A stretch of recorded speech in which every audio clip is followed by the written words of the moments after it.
ഇതിനെപ്പറ്റി ആലോചിച്ച സമയത്ത് ഒന്ന് ഡിജിറ്റൽ AI ഡൊമൈനും കെയറും ആലോചിച്ചപ്പോൾ ആദ്യം ഉണ്ടായ പേര് ഞാൻ ആലോചിച്ചത് തോംസനാണ്. തോംസന്റെ വർക്ക് ഇതിലാണ്.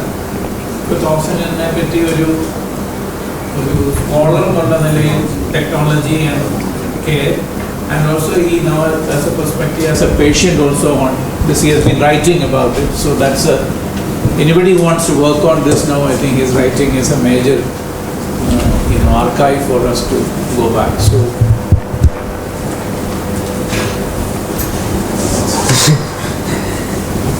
ആദ്യമായിട്ട് ഇവിടെ സംസാരിക്കാൻ എനിക്ക് അവസരം തന്ന സംഘാടകരോട് നന്ദി പറയുന്നു. ഞാൻ മലയാളത്തിൽ സാധാരണ സംസാരിച്ച് പരിചയമില്ല. എൻ്റെ PhD വർക്ക് പ്രത്യേകിച്ച് ഞാൻ ഇതുവരെ മലയാളത്തിൽ എവിടെയും ഒരു പൊതുവേദിയിൽ അവതരിപ്പിച്ചിട്ടില്ല. അപ്പോൾ ഞാൻ കിലയിലും ആദ്യമായിട്ടാണ് വരുന്നത്. ഞാനൊരു തൃശ്ശൂർ സ്വദേശിയാണ്, പക്ഷെ ഞാൻ കിലയിൽ ആദ്യമായിട്ടാണ് വരുന്നത്.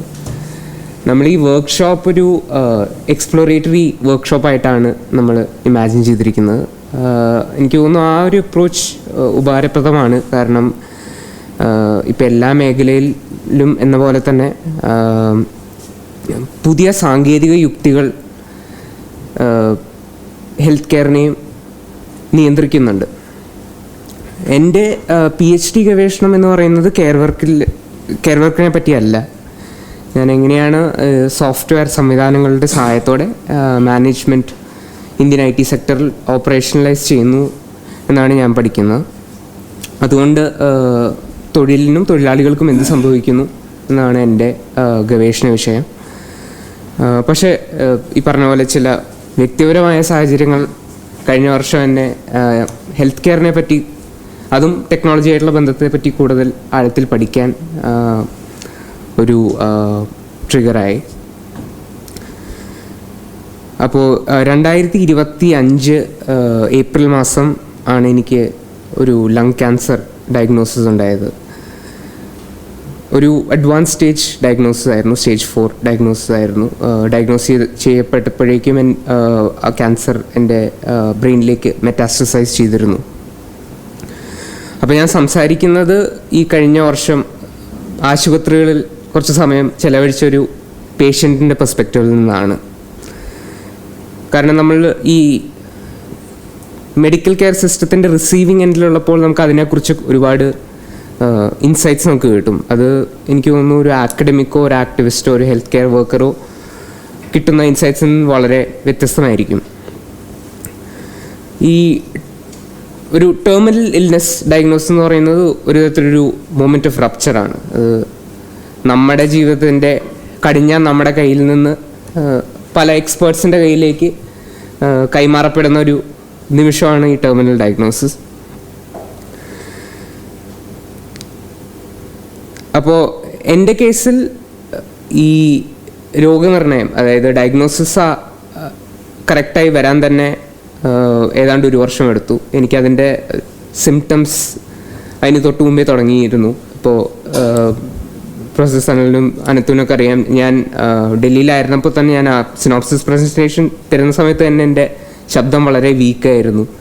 ഞാൻ ഒരുപാട് ചുമച്ചൊക്കെയാണ് പ്രസൻറ്റേഷൻ തന്നത്. അപ്പോൾ ഈ ഡയഗ്നോസിസ് ഇത്ര വൈകാൻ തന്നെ കാരണം എൻ്റെ പ്രായവും ലക്ഷണങ്ങളും ആ കോമ്പിനേഷൻ ശരിയായ റിസ്ക് പ്രൊഫൈലിലായിരുന്നില്ല എന്നുള്ളതാണ്. അതുകൊണ്ട് ഞാൻ പോയിരുന്ന എല്ലാ പൾമനോളജിസ്റ്റും ഇത് ആസ്മയായിട്ടാണ് ഡയഗ്നോസ് ചെയ്തത്. കാരണം ആവറേജ് ഏജ് ഓഫ് ഒരു ലങ് ക്യാൻസർ ഡയഗ്നോസിസ് എന്ന് പറയുന്നത് 70 വർഷമാണ്. അപ്പോൾ ഒരു 31 വയസ്സുകാരന് ഇത് ക്യാൻസറായി ഡയഗ്നോസ് ചെയ്യാൻ അത് അവരുടെ ഒരു വ്യക്തിപരമായ ഒരു പരാജയമല്ല, അത് ആ സിസ്റ്റത്തിൻ്റെ ലോജിക്ക് തന്നെ സ്റ്റാറ്റിസ്റ്റിക്കലാണ്. പക്ഷെ ഇന്ന് നമ്മൾ കാണുന്നത് ഒരു ടെക്നോളജിയുടെ സഹായത്തോടെ സിസ്റ്റം ഇത്തിരി കൂടി സ്റ്റാറ്റിസ്റ്റിക്കൽ ആകുന്നു, അതിൻ്റെ ലോജിക്ക് ഇത്തിരി കൂടി ആഗ്രിഗേറ്റഡ് മോഡലിലേക്ക് വരുന്നു എന്നാണ് നമ്മൾ കാണുന്നത്. അതിൻ്റെ ഉദാഹരണങ്ങൾ നമ്മുടെ അടുത്ത് തന്നെയുണ്ട്. ഇപ്പോൾ നമ്മൾ നാഷണൽ ഹെൽത്ത് സ്റ്റാക്ക് പോലെയുള്ള പദ്ധതികൾ നോക്കുകയാണെങ്കിൽ ഏതാണ്ട് 2 വർഷം മുമ്പ് NDTVയുടെ ഒരു ഹെൽത്ത് കോൺക്ലേവ് ഉണ്ടായിരുന്നു. അതിൽ യൂണിയൻ മിനിസ്ട്രിയുടെ ഒരു പോളിസി അഡ്വൈസർ പറഞ്ഞു, ഈ നമ്മൾ വിചാരിക്കും ഡിജിറ്റൽ ഹെൽത്ത് എന്ന് പറഞ്ഞാൽ ഈ ടെലി മെഡിസിൻ കിയോസ്കുകൾ ഉണ്ടാക്കി ഗ്രാമങ്ങളിലേക്ക് എക്സ്പേർട്ട് കൺസൾട്ടേഷൻ കൊണ്ടുവരികയോ പുതിയ ഡയഗ്നോസ്റ്റിക് പ്രോട്ടോകോൾസ് കൊണ്ടുവരികയോ അങ്ങനത്തെ കാര്യങ്ങളാണ്. പക്ഷെ അതല്ല, സ്റ്റേറ്റിൻ്റെ ഡേറ്റ അനലിറ്റിക്സ് കപ്പാസിറ്റീസ് എങ്ങനെ ബ്രോഡൻ ചെയ്യുക എന്നാണ് നമ്മൾ ഡിജിറ്റൽ ഹെൽത്ത് കൊണ്ട് ഉദ്ദേശിക്കുന്നത്. അപ്പോൾ അത് എസെൻഷ്യലി ഒരു ബയോപൊളിറ്റിക്കൽ പ്രോജക്റ്റാണ്.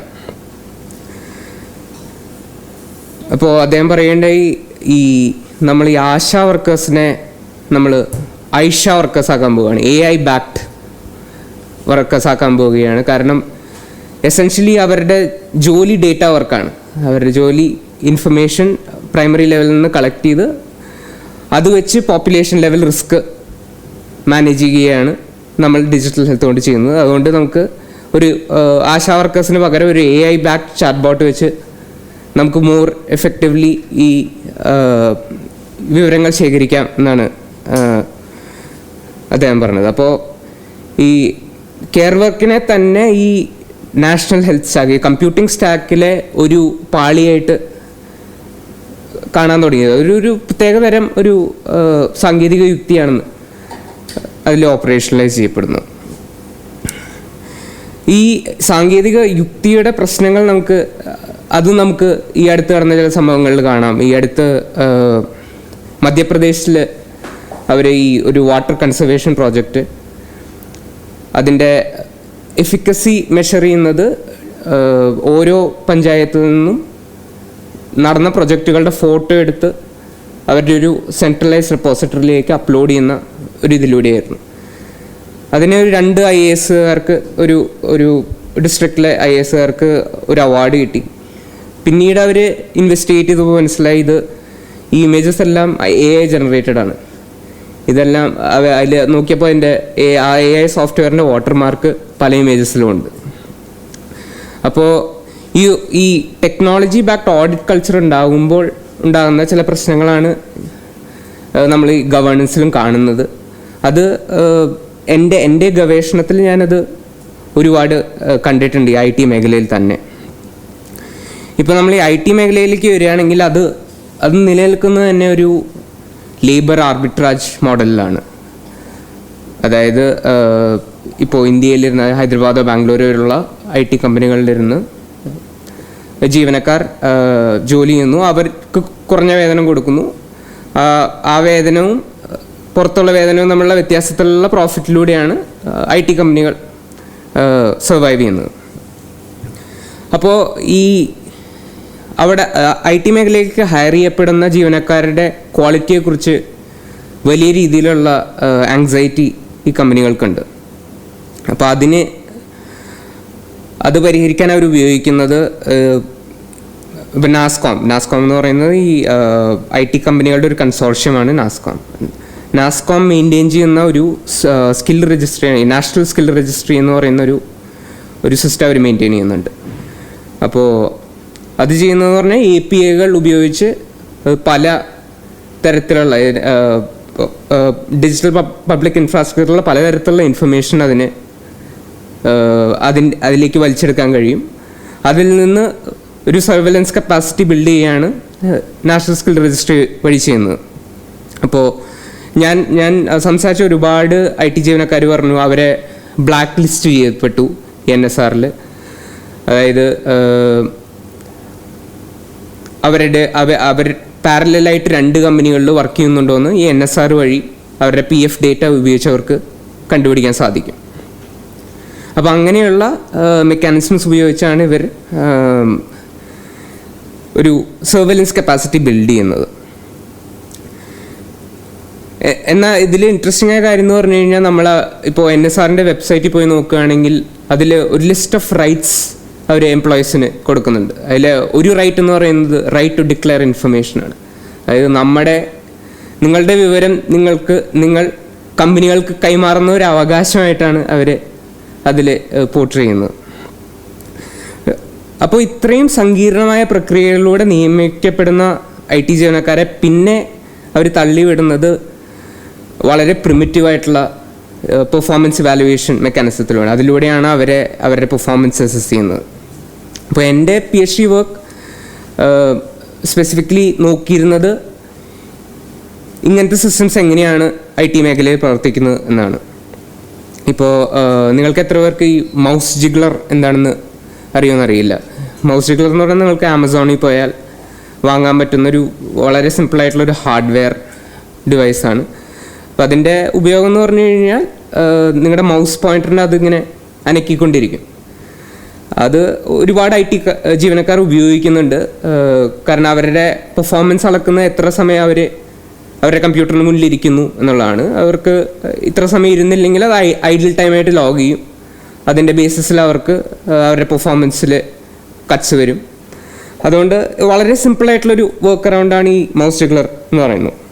അപ്പോൾ ഇതൊക്കെ കാണിക്കുന്നത് നമ്മുടെ ഒരു ബ്രോഡർ ഓഡിറ്റ് കൾച്ചർ എല്ലാ മേഖലകളിലേക്കും കടന്നു വരുന്നു എന്നുള്ളതാണ്. അതായത് നമ്മളിന്ന് ജോലി ചെയ്താൽ മാത്രം പോലെ, പക്ഷേ ജോലി ചെയ്തതായി നമ്മൾ തെളിയിക്കുകയോടെ വേണ്ട ഒരു സാഹചര്യമാണ് ഇത്. എനിക്ക് തോന്നുന്നു പ്രൊഫസർ സനൽ പറഞ്ഞ പോലെ ബുൾഷിറ്റ് ജോബ്സ് എന്ന് പറയുന്ന ആ ഒരു ഐഡിയയിലേക്കും ലിങ്ക്സ് ഉണ്ട്.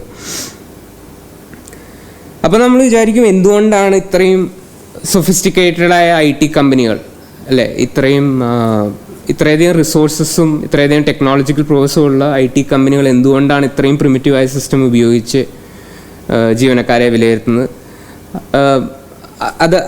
അത് മനസ്സിലാക്കണമെങ്കിൽ നമ്മൾ അതിൻ്റെ ആ ബിസിനസ് മോഡലിലേക്ക് തന്നെ മടങ്ങി വരണം. അത് ആ ലേബർ ആർബിട്രാജ് മോഡൽ തന്നെ വർക്ക് ചെയ്യുന്നത് ഈ ജീവനക്കാരെ ഒരു പോപ്പുലേഷനായിട്ട് കൺസിഡർ ചെയ്ത് അതിനെ സെഗ്മെൻറ്റ് ചെയ്ത് എപ്പോഴും ഒരു ഡിസ്പോസിബിൾ സെഗ്മെൻറ്റ് ഓഫ് വർക്കേഴ്സിനെ മെയിൻറ്റെയിൻ ചെയ്യുന്നതിലാണ്. അതായത് ഈ പെർഫോമൻസ് ഡേറ്റ അവർ വളരെ ക്രൂഡായിട്ടുള്ള മെത്തേഡ്സിലോട്ട് എടുക്കുകയാണെങ്കിലും അത് ഇവൻച്വലി ഒരു ബെൽ കർവിൽ അവർ നോർമലൈസ് ചെയ്യും. നോർമലൈസ് ചെയ്ത് കഴിഞ്ഞാൽ ഒരു bottom performers, middle performers, high performers എന്ന് വളരെ ആർബിട്രറി ആയിട്ടുള്ള ക്ലാസിഫിക്കേഷൻ അവർക്ക് ഉണ്ടാക്കാൻ കഴിയും. അതുപോലെ തന്നെ ഈ ഔട്ട്സോഴ്സിങ് മാർക്കറ്റിൽ വരുന്ന ഡിമാൻഡ് സപ്ലൈ ഫ്ലക്ച്വേഷൻസ് അനുസരിച്ച് അവർക്ക് എപ്പോഴും പിരിച്ചുവിടാൻ സാധിക്കുന്ന ഒരു കൂട്ടം എംപ്ലോയീസ് എപ്പോഴും അവർക്ക് അവരുടെ സിസ്റ്റത്തിലുണ്ടാവും. അപ്പോൾ ഫെയർനെസ് എന്ന് പറയുന്നത് ഒരു ഇൻ്റർഫേഷ്യൽ ലോജിക്കായി മാറിയിരിക്കുകയാണ്. ബാക്ക് എൻഡിൽ എങ്ങനെയാണ് ഈ പെർഫോമൻസ് സിസ്റ്റങ്ങൾ വർക്ക് ചെയ്യുന്നതെന്ന് പലർക്കും അറിയില്ല. പക്ഷെ ഫ്രണ്ട് എൻഡിൽ അവർക്കൊരു സ്കോറുണ്ട് എല്ലാവർക്കും. ഈ സ്കോറ് നമുക്ക് നമ്മുടെ വാല്യൂവിനെ, നമ്മൾ കോൺട്രിബ്യൂട്ട് ചെയ്യുന്ന വാല്യൂവിനെ ആക്യുറേറ്റ് ആയിട്ട് റെപ്രസെൻറ്റ് ചെയ്യുന്നു. അത് നമ്മളുടെ ഒരു ഫെയർ റെപ്രസെൻറ്റേഷൻ ആണെന്ന് നമുക്ക് തോന്നുന്നു. പക്ഷേ ബാക്ക് എൻഡിൽ ഇങ്ങനെ പലതരത്തിലുള്ള മാനിപ്പുലേഷൻ ഉണ്ട്. അപ്പോൾ ഈ സിസ്റ്റംസ് കൂടുതൽ സങ്കീർണമാകുമ്പോൾ ഇത് മനസ്സിലാക്കാനും കൂടുതൽ ബുദ്ധിമുട്ടാണ്. മറ്റൊരു കാര്യം ഞാൻ ഫീൽഡ് വർക്കിൽ കണ്ടത്, ഞാനൊക്കെ ഒരു 10 വർഷം മുമ്പ് ഞാൻ ഈ IT മേഖലയിൽ ജോലി ചെയ്തിരുന്നു. അന്ന് ഞങ്ങൾക്ക് തന്നിരുന്ന ജോലി എന്ന് പറയുന്നത് ഈ ഇൻ്റർഫേസസ് കൂടുതൽ ഫ്രണ്ട്ലി ആക്കുക എന്നുള്ളതായിരുന്നു. അതായത് വളരെ കോംപ്ലക്സ് ആയിട്ടുള്ള ഹ്യൂമൻ ക്യാപിറ്റൽ മാനേജ്മെൻറ്റ് ആപ്ലിക്കേഷൻസ് ആണ്. ഇത് ആളുകൾക്ക് ഉപയോഗിക്കാൻ ആയിട്ട് സിംപ്ലിഫൈ ചെയ്യുക എന്നുള്ളതാണ്. പക്ഷേ നമ്മളെപ്പോഴും ഈ യൂസർ ഫ്രണ്ട്ലി ആക്കുമ്പോൾ അതിൻ്റെ കൂടെ നമ്മൾ ചെയ്യുന്നത് അതിൻ്റെ പല കാര്യങ്ങളും മറച്ചു വയ്ക്കുക എന്നതുകൂടിയാണ്. അത് യൂസറിന് അത് കൂടുതൽ സിമ്പിളാവുന്നതോടുകൂടി തന്നെ പല കാര്യങ്ങളും മനസ്സിലാക്കാൻ സാധിക്കാത്തൊരവസ്ഥയിലേക്ക് കൂടി വരും. അപ്പോൾ ഞാൻ പറയാൻ ശ്രമിക്കുന്നത്, ഇപ്പോൾ നമ്മൾ ഒരു കാലത്ത് യൂസർ ഫ്രണ്ട്ലി ഇൻ്റർഫേസസ് ആയിരുന്നെങ്കിൽ ഇപ്പോൾ നമ്മൾ കെയറിങ് ഇൻ്റർഫേസസിലേക്ക് വരികയാണ്. ഇപ്പോൾ ഈ AI ചാറ്റ് ബോട്ട്സ് പോലെയുള്ള സിസ്റ്റംസ് വരുമ്പോൾ, ഇപ്പോൾ എൻ്റെ ഫീൽഡ് വർക്കിൽ ഞാൻ കണ്ടത് സ്കേല എന്ന് പറയുന്നൊരു ചാറ്റ് ബോട്ട്, പേര് ഞാൻ എക്സാക്റ്റ്ലി പറയുന്നില്ല, ഒരു NDA ഞാൻ സൈൻ ചെയ്തിട്ടുള്ളതുകൊണ്ട്. ഇതൊരു എൻഗേജ്മെൻറ്റ് ചാറ്റ് ബോട്ടാണ്. ഇപ്പോൾ എൻഗേജ്മെൻറ്റ് എന്ന് പറയുന്നത് വളരെ വേഗമായിട്ടുള്ളൊരു HR കോൺസ്ട്രക്റ്റ് ആണ്. അത് പക്ഷേ അട്രീഷനായിട്ട് വളരെ സ്ട്രോങ്ലി കോറിലേറ്റഡ് ആണ്. അതായത് ഒരു ജീവനക്കാരൻ രാജിവെക്കാൻ സാധ്യതയുണ്ടോ എന്നുള്ളത് പ്രെഡിക്റ്റ് ചെയ്യാൻ കമ്പനികൾ യൂസ് ചെയ്യുന്നൊരു മെട്രിക്കാണ് എൻഗേജ്മെൻറ്റ്. അപ്പോൾ ഈ ചാറ്റ് ബോട്ടിൻ്റെ ജോലി എന്ന് പറയുന്നത് എൻഗേജ്മെൻറ്റ് മെഷർ ചെയ്യുക എന്നുള്ളതാണ്. ഇപ്പോൾ ഈ ചാറ്റ് ബോട്ട് ഒരു ചില ഇടവേളകൾ കൂടുമ്പോൾ ഈ യൂസറുടെ കമ്പ്യൂട്ടറിൽ വരും. അതായത് ഇപ്പോൾ ഞാനിപ്പോൾ 3 വർഷം കംപ്ലീറ്റ് ചെയ്യാണ് ഒരു ഓർഗനൈസേഷൻ എന്നുണ്ടെങ്കിൽ ചാറ്റ് ബോട്ട് വന്നിട്ട് പറയും, എങ്ങനെ പോകുന്നു കാര്യങ്ങൾ, കൺഗ്രാജുലേഷൻസ്, 3 വർഷം നിങ്ങൾ കംപ്ലീറ്റ് ചെയ്തു, നിങ്ങളുടെ സഹപ്രവർത്തകരായിട്ടുള്ള നിങ്ങളുടെ ബന്ധം എങ്ങനെയാണ്, നിങ്ങളുടെ മാനേജർ നിങ്ങളെ നന്നായിട്ട്, ഇങ്ങനെയുള്ള വളരെ ഒരു സേഫ് സ്പേസ് ക്രിയേറ്റ് ചെയ്ത് വളരെ ഒരു കൗൺസിലറുടെ പോലെ സംസാരിക്കുന്ന ഒരു ഇൻ്റർഫേസാണ് ഇപ്പോൾ വർക്കേഴ്സിന് കിട്ടുന്നത്. അപ്പോൾ നമ്മൾ വിചാരിക്കും സഹപ്രവർത്തകരോടോ അല്ലെങ്കിൽ മാനേജറോടോ ആയിരിക്കും ഒരാൾക്ക് അവരുടെ പ്രശ്നങ്ങൾ തുറന്നു പറയാൻ കൂടുതൽ. പക്ഷെ ഇവർ പറയുന്നത് അതല്ല, ഈ കമ്പ്യൂട്ടറിനോട് പറയാനാണ് ആളുകൾക്ക് കൂടുതൽ എളുപ്പം. പക്ഷേ ഈ പറയുന്ന ഡേറ്റ അവരൊരു സെൻറ്റിമെൻ്റൽ അനാലിസിസ് ആൽഗോരിതം ഉപയോഗിച്ച് അവർ ക്ലാസിഫൈ ചെയ്യും. വർക്കേഴ്സിനെ പല റിസ്ക് പ്രൊഫൈലിലേക്ക് ക്ലാസിഫൈ ചെയ്ത് അത് ഒരു ലോഞ്ചിറ്റ്യൂഡിനലായിട്ട് അത് പഠിക്കും. എങ്ങനെയാണ് ആളുകൾ സംസാരിക്കുന്നത്, അവർക്ക് അട്രിഷൻ്റെ ചാൻസസ് ഉണ്ടോ, അവർ ഡിസെൻഗേജ്ഡ് ആണോ, ഇങ്ങനെയുള്ള പലതരം മൂഡ് സ്കോർസ് അവർ അസൈൻ ചെയ്യും. അപ്പോൾ ഇവൻച്വലി ഈ ഇൻ്റർഫേസ് കെയറിങ് ആകുമ്പോഴും ബാക്ക് എൻഡിൽ നടക്കുന്നത് same kind of bell curve normalisation ആണ്. കാരണം ഇവൻച്വലി ഈ സിസ്റ്റം ചെയ്യാൻ ശ്രമിക്കുന്നത് ആഗ്രിഗേറ്റ് ചെയ്ത ഡേറ്റ പല രീതിയിൽ സെഗ്മെൻറ്റ് ചെയ്യുക എന്നുള്ളതാണ്. ഇനി തിരിച്ച് നമ്മൾ ഹെൽത്ത് കെയറിലേക്ക് തന്നെ വരികയാണെങ്കിൽ, ഇപ്പോൾ ഞാൻ ടാർഗറ്റ് തെറപ്പി എന്ന് പറയുന്ന ഒരു ട്രീറ്റ്മെൻറ്റ് മൊഡാലിറ്റിയിലാണ്. അതായത് എല്ലാ ദിവസവും ഒരു കീമോതെറപ്പി പില്ലെടുക്കും ഞാൻ. അതിന് കമ്പാരിറ്റീവ്ലി സൈഡ് എഫക്ട്സ് കുറവാണ് ട്രഡീഷണൽ കീമോതെറപ്പിയെ വെച്ച് നോക്കുമ്പോൾ. പക്ഷേ അത് കമ്പാരിറ്റീവ്ലി എക്സ്പെൻസീവ് ആണ്. നമുക്ക് ഇൻഷുറൻസ് കവറേജ് ഉള്ളതുകൊണ്ട് വലിയ പ്രശ്നമില്ല. ആ മരുന്ന് പോലും ഇപ്പോൾ ഒരു ആധാർ ബേസ് വെരിഫിക്കേഷന് കൂടെയാണ് നമുക്ക് ലഭിക്കുന്നത്. അപ്പോൾ ആദ്യം തന്നെ ചില ഇടവേളകളിൽ ഞാൻ ഇത് സ്കാൻ ചെയ്യണം, ഫേസ് സ്കാൻ ചെയ്ത് ഒരു ഫേസ് റെക്കഗ്നിഷൻ വഴിയാണ് ഞാൻ ഒത്തൻറ്റിക് പേഷ്യൻ്റ് ആണോ എന്ന് ഡിറ്റർമിൻ ചെയ്യുന്നത്. അത് ആ സ്റ്റെപ്പോഴും ഫെയിൽ ആയിക്കൊണ്ടിരിക്കും. ഭയങ്കര തലവേദനയാണ്, അവരെ വിളിക്കണം ഇടയ്ക്കിടയ്ക്ക്. അപ്പോൾ നമുക്ക് അത്യാവശ്യം ടെക്നോളജി ഉപയോഗിക്കാൻ സാധിക്കുന്നതുകൊണ്ട് വലിയ പ്രശ്നമില്ലാതെ പോയി. പക്ഷേ ഇത്തിരി കൂടി പ്രായമുള്ളവരാണെങ്കിൽ വളരെ ബുദ്ധിമുട്ടായിരിക്കും അങ്ങനത്തെ ഒരു സിസ്റ്റമായിട്ട് ഇൻ്റർഫേസ് ചെയ്യാൻ. അപ്പോൾ ഈ മെഡിക്കൽ കെയറിൻ്റെ ഇൻഫ്രാസ്ട്രക്ചർ തന്നെ ടെക്നോളജിക്കലാവുമ്പോൾ ഉണ്ടാവുന്ന ചില ബുദ്ധിമുട്ടുകളാണിത്. ഇത് ഇവർക്ക് ഈ മരുന്ന് കമ്പനികൾക്ക് ഇത് ഉപകാരപ്പെടുന്ന അവരുടെ ഇൻവെൻട്രി മാനേജ്മെൻറ്റിന് വേണ്ടിയിട്ടാണ്. അതായത് അവർ നോക്കുമ്പോൾ ഒരാഴ്ച മുമ്പേ അവർ മരുന്ന് ഷിപ്പ് ചെയ്യുള്ളൂ. അവർക്കറിയാം എൻ്റെ കയ്യിൽ എത്ര പില്ല് ബാക്കിയുണ്ടെന്ന്. അപ്പോൾ ഞാൻ അവരെ വിളിക്കുമ്പോൾ ചോദിക്കും, ഇപ്പം ഞാൻ എൻ്റെ കയ്യിൽ നിന്ന് ഒരു പില്ല് വീണ് പോയി കഴിഞ്ഞാൽ, ഇത് എസെൻഷ്യൽ മെഡിക്കേഷനാണ്, എൻ്റെ കയ്യിൽ നിന്ന് ഒരു മരുന്ന് വീണ് പോയി കഴിഞ്ഞ് കഴിഞ്ഞാൽ നിങ്ങളുടെ കാൽക്കുലസ് തെറ്റില്ലേ? പറയും അല്ല, ഞങ്ങളുടെ സിസ്റ്റത്തിൽ എങ്ങനെയാണ്, ഞങ്ങൾക്ക് നിങ്ങളുടെ കയ്യിലുള്ള സ്റ്റോക്കിലെ 7 മരുന്ന് ബാക്കിയുള്ളപ്പോഴേ ഞങ്ങൾക്ക് അടുത്ത ഷിപ്മെൻ്റ് അയക്കാൻ പറ്റുള്ളൂ എന്നുള്ള രീതിയിലാണ് അത് പ്രോഗ്രാം ചെയ്തിരിക്കുന്നത്. അപ്പോൾ ഈ സിസ്റ്റങ്ങളെല്ലാം ഡിസൈൻ ചെയ്തിരിക്കുന്നത് പേഷ്യൻ്റ് എക്സ്പീരിയൻസിനെ ചുറ്റിപ്പറ്റിയല്ല. അത് ഡേറ്റ കളക്ഷൻ മാനേജ്മെൻറ്റും ആ ഇൻവെൻട്രി എങ്ങനെ കൺട്രോൾ ചെയ്യണം എന്നുള്ളതിനെ പറ്റിയാണ്.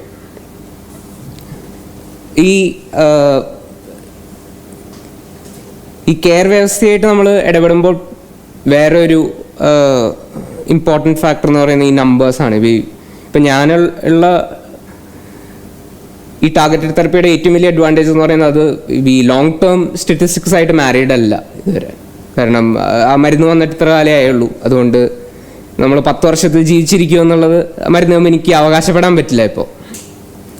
പക്ഷേ ഈ നമ്പേഴ്സിൻ്റെ ആ യുക്തി പക്ഷേ നമ്മളെങ്ങനെ ഹെൽത്ത് കെയറിനെ പറ്റി ആലോചിക്കുന്നു എന്നുള്ളതിൽ വളരെ പെർവേസീവാണ്. കാരണം ഇപ്പോൾ എൻ്റെ ഫാമിലിയിൽ തന്നെയുള്ള ഒരു പാലിയേറ്റീവ് കെയർ ഫിസിഷ്യൻ എന്നോട് ഡയഗ്നോസിന് തൊട്ട് ശേഷം വന്ന് പറഞ്ഞു, 3 വർഷത്തിൽ നമുക്കൊരു 35% സർവൈവൽ റേറ്റൊക്കെ കാണിക്കുന്നുണ്ട്, നമുക്ക് ഹോപ്പ്ഫുൾ ആവാൻ സാധ്യതകളുണ്ടെന്ന് പറഞ്ഞു.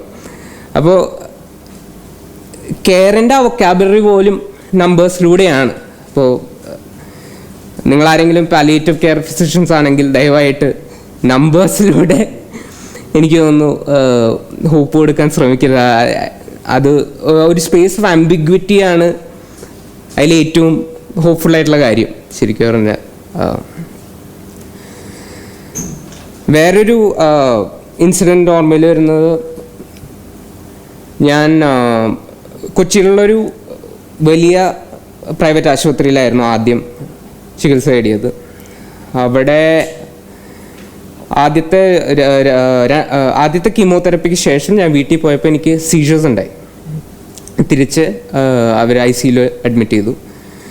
അത് ICUയിൽ വന്ന് അതിൻ്റെ പിറ്റേ ദിവസമോ അത് കഴിഞ്ഞിട്ടുള്ള ദിവസമോ എൻ്റെ ഓങ്കോളജിസ്റ്റിനെ കാണാൻ വന്നു. അദ്ദേഹം പറഞ്ഞു, ഇപ്പോൾ കാണുമ്പോൾ കുഴപ്പമൊന്നുമില്ല, ഞാനൊരു ആൻറ്റി എപ്പിലെപ്റ്റിക് എഴുതിയിട്ടുണ്ട്, അത് കഴിച്ചാൽ മതി, ശരിയാവും. അത് കഴിഞ്ഞ് അദ്ദേഹം പറഞ്ഞു, ഞാനത് മുമ്പ് എഴുതായിരുന്നത് ഞാൻ അതിന് ലീഗലി ബൗണ്ട് ആയിരുന്നില്ല എന്ന് പറഞ്ഞു. അപ്പോൾ കെയറിന് അങ്ങനെ ഒരു മാനമുണ്ട്, അതായത് ലീഗൽ ഓബ്ലിഗേഷനായിട്ടും. അതെനിക്ക് തോന്നിയ ഒരു ഇൻട്രസ്റ്റിംഗ് ആയിട്ടുള്ളൊരു ഡയമെൻഷൻ ഓഫ് കെയർ ആണെന്ന് എനിക്ക് തോന്നി. അതിനുശേഷം ഞാൻ ആ ആശുപത്രിയിൽ നിന്ന് മാറി വേറൊരു കൊച്ചിയിൽ തന്നെയുള്ള വേറൊരു പ്രൈവറ്റ് ആശുപത്രിയിലെ ചികിത്സ തേടി. ആ ചികിത്സയ്ക്ക് അങ്ങോട്ട് മാറാനുള്ള ഒരു പ്രധാന കാരണം എന്ന് പറയുന്നത് അവിടെയുള്ള ഒരു റേഡിയോ സർജറി സിസ്റ്റമാണ്. സൈബർ നൈഫ് എന്ന് പറഞ്ഞിട്ടുള്ളൊരു റേഡിയോ സർജറി സിസ്റ്റമാണ്. ഇപ്പോൾ ആശുപത്രി പോകുമ്പോൾ തന്നെ നമുക്കൊരു ബ്രോഷർ വരും. ആ ബ്രോഷർ ഗ്ലോസി ബ്ലൂ, വളരെ ഭംഗിയായിട്ട് അടിച്ചടിച്ചിരിക്കുന്ന ഒരു ബ്രോഷർ. അതിൽ പറയുന്നത് ഈ സൈബർ നൈഫിൻ്റെ എത്ര അഡ്വാൻസ്ഡ് ആയ സിസ്റ്റമാണത്, അത് എത്ര പ്രിസൈസാണ്, എത്ര ഓട്ടോമേറ്റഡ് ആണ് എന്നുള്ളതൊക്കെയാണ്. അപ്പോൾ ഈ ഓട്ടോമാറ്റിസിറ്റി എന്ന് പറയുന്നത് ടെക്നോളജിയുടെ വലിയൊരു ഘടകമാണ്. അതിൽ ഇപ്പോൾ മോർഗൻ എയിംസിൻ്റെ കരിസ്മ ഓഫ് ടെക്നോളജീസ് എന്ന് പറഞ്ഞൊരു ഐഡിയ ഉണ്ട്. അതായത് ടെക്നോളജിയുടെ സ്വീകാര്യതയെ നിർണ്ണയിക്കുന്നത് ഇതുപോലെയുള്ള ചില റെട്ടറിക്കൽ ടാക്ടിക്സ് ആണ് എന്നാണ് എയിംസ് പറയുന്നത്. പക്ഷേ ഈ ടെക്നോളജി ഞാൻ മനസ്സിലാക്കി, ഞാൻ ഒരു പേഷ്യൻ്റ് ആയിരിക്കുമ്പോൾ അത് വളരെ വളരെ ക്യൂറേറ്റഡ് ആയിട്ടുള്ള ഒരു എക്സ്പീരിയൻസ് ആണ് ഈ സൈബർ നൈഫ് ട്രീറ്റ്മെൻറ്റ് എന്ന് പറയുന്നത്. നമ്മൾ ആ റൂം തന്നെ പെയിൻറ് ചെയ്തിരിക്കുന്നത് ക്ലൗഡ്സും ഒരു സ്കൈ ബ്ലൂ കളറുള്ള സീലിങ്ങും അതിൽ ക്ലൗഡ്സും. അപ്പോൾ ഞാൻ ആ ഡോക്ടറോട് സംസാരിച്ചപ്പോൾ പിന്നീട് ഒരിക്കലും ഞാൻ സംസാരിച്ചു, അദ്ദേഹം പറഞ്ഞു ഞാനിതൊക്കെ വളരെ കെയർഫുള്ളി പ്ലാൻ ചെയ്തിരിക്കുന്നതാണ്. ആ മെഷീൻ ആ മുറിയിലേക്ക് കടന്നു വരുമ്പോൾ തന്നെ പേഷ്യൻറ്റിന് തോന്നണം എൻ്റെ ജീവിതം സുരക്ഷിതമാണെന്ന് തോന്നണം എന്നുള്ള രീതിയിലാണ് അത് ഡിസൈൻ ചെയ്തിരിക്കുന്നത്. പക്ഷെ അതിൻ്റെ ശരിയായ പ്രവർത്തനം നമ്മൾ മനസ്സിലാക്കണമെങ്കിൽ ഞാൻ മനസ്സിലാക്കിയത് ഒരു മെഡിക്കൽ സ്റ്റുഡൻസിന് വേണ്ടിയുള്ളൊരു വർക്ക്ഷോപ്പ് ആശുപത്രിയിൽ സംഘടിപ്പിച്ചിരുന്നു. ഞാനതിൽ സൈനപ്പ് ചെയ്തു. അപ്പോൾ അതിലാണ് നമ്മളിതിൻ്റെ ബാക്ക് എൻഡിൽ എങ്ങനെയാണ് ഈ സിസ്റ്റം വർക്ക് ചെയ്യുന്നത് മനസ്സിലാകുന്നത്. അപ്പം അതിൽ ഒരുപാട് കെയർ വർക്കേഴ്സിൻ്റെ ലേബർ അതിലുണ്ട്. ടെക്നോളജിസ്റ്റ് ആണെങ്കിലും ഡോസിമെട്രിസ്റ്റ് ആണെങ്കിലും അങ്ങനെയുള്ള ഒരുപാട് പേരുടെ. അപ്പോൾ അതിന് തന്നെ പല സ്റ്റേജസ് ഉണ്ട്. അതിൽ ട്രീറ്റ്മെൻറ്റ് പാരാമീറ്റേഴ്സ് സെറ്റ് ചെയ്യണം, CT സിമുലേഷൻ ഉണ്ട്, കോൺടൂറിങ്, അങ്ങനെ പല പല സ്റ്റേജസ് ഉണ്ട്. പക്ഷേ ഈ പ്ലാനിങ്ങിൽ നടക്കുന്ന പല ഡിസിഷൻസും ഒരു പേഷ്യൻ്റ് അറിയുന്നില്ല. ഫോർ ഇൻസ്റ്റൻസ് ഈ ട്രീറ്റ്മെൻറ്റ് ഇമേജിംഗ് എന്ന് പറയുന്നത് സീലിംഗ് മൗണ്ടഡ് 2 എക്സ്റേ മെഷീൻസ് വെച്ചിട്ട് അത് കണ്ടിന്യൂസ്ലി എക്സ്റേസ് എടുത്തുകൊണ്ടിരിക്കുകയാണ്. ഇത് എത്ര ഇൻ്റർവെല്ലിൽ ഈ എക്സ്റേ എടുക്കണമെന്ന് ഇത് ഒരു ക്രൂഷ്യലായിട്ടുള്ളൊരു ഹ്യൂമൻ ഡിസിഷനാണ്. അത് ഒരു റേഡിയേഷൻ ടെക്നോളജിസ്റ്റ് എടുക്കുന്ന ഡിസിഷനാണ്.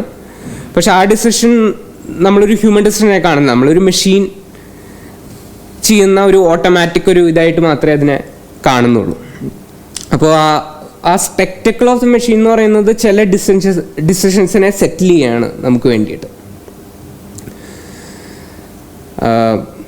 അങ്ങനെ കുറച്ച് ഡിസ്ജോയിൻറ്റഡ് ആയിട്ടുള്ള തോട്ട്സ് എനിക്ക് ഉണ്ടായിരുന്നുള്ളൂ. ഈ ഡിജിറ്റൽ സിസ്റ്റംസ് കെയർ മീഡിയേറ്റ് ചെയ്യുമ്പോൾ കെയർ എങ്ങനെയാവണം എന്നുള്ളതിനുപരി കെയർ എങ്ങനെ കമ്പ്യൂട്ട് ചെയ്യാം എന്നുള്ളതായി മാറുന്നു എന്നുള്ളതാണ് ഒരു കോർ. ഇത് ഞാനിപ്പോൾ വർക്ക് ചെയ്തുകൊണ്ടിരിക്കുന്നു. Thank you.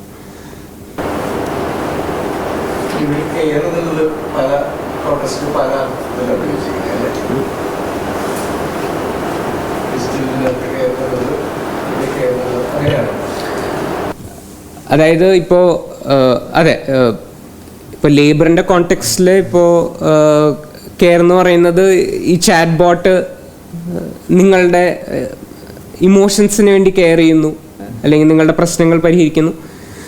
മറ്റേത് ഇത്തിരി കൂടി ഹെൽത്ത് കെയറിൻ്റെ കോണ്ടെക്സ്റ്റിൽ അത് ഈ കീമോയിൽ നമ്പേഴ്സ് പറയുന്നു. അപ്പം നമുക്ക് നമ്പേഴ്സ് പറയരുതെന്ന് പറയാൻ കാരണം അത് അവർക്കൊരു ഹോപ്പ് കുറയ്ക്കുന്നതായിട്ടായിരിക്കുമോ അത് ഉദ്ദേശിക്കുന്നത്, അതോ in which other terms that we can communicate to the patient palliative care? അതെനിക്ക് തോന്നുന്നു ആ പെർസെൻറ്റേജ് ഒരു യൂസ്ഫുൾ പീസ് ഓഫ് ഇൻഫർമേഷൻ അല്ല ഒരു പേഷ്യൻറ്റിന്. Everyone will ask how long is my survival rate?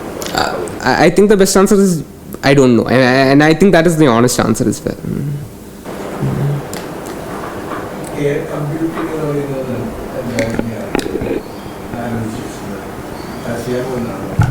അതെ, ഞാൻ ഇപ്പോഴും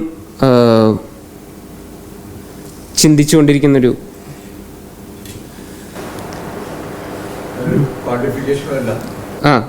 കാരണം എൻ്റെ PhD വർക്ക് ക്വാണ്ടിഫിക്കേഷനെ പറ്റിയാണ്. അതിൽ വളരെ സിമ്പിളാണ് ഇത്.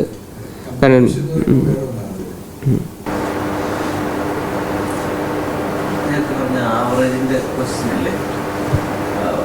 നമ്മളിപ്പോൾ ഈ പിന്നെ സയൻറ്റിഫിക് എന്നൊരു കോൺസെപ്റ്റ് ഉണ്ടല്ലോ, അപ്പോൾ അതിനകത്ത് നമ്മൾ പൊതുവിൽ പിന്നെ പിയർ റിവ്യൂ ജേർണൽസിൽ നമ്മളിപ്പോൾ ഇപ്പോൾ BMJ ആയിക്കോട്ടെ, new any subject special journal, അപ്പോൾ അവിടെ ഒരു സയൻറ്റിഫിസിറ്റി കൊണ്ടുവരുന്നതിന് it has to be quantified, right? അപ്പോൾ ആ ഒരു സെൻസിൽ ഉപയോഗിക്കുന്നുണ്ട്. I understand the kind of sensitivity that care provider must be. I agree with that. പക്ഷെ അങ്ങനെ ഒരു സാധനം അവിടെ ജനറലി ഉണ്ടാവേണ്ടതല്ലേ?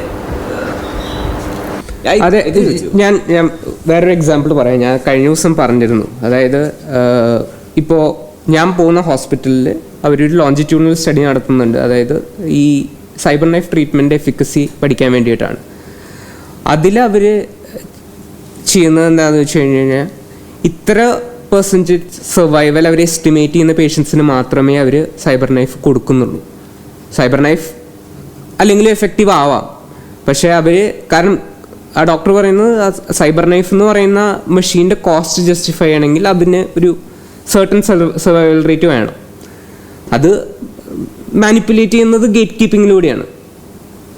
അപ്പോൾ ഡേറ്റ എന്ന് പറയുന്നത് ഓൾസോ അത് മാനുഫാക്ചർ ചെയ്യപ്പെടുന്ന ഒരു സാധനം കൂടിയാണ്.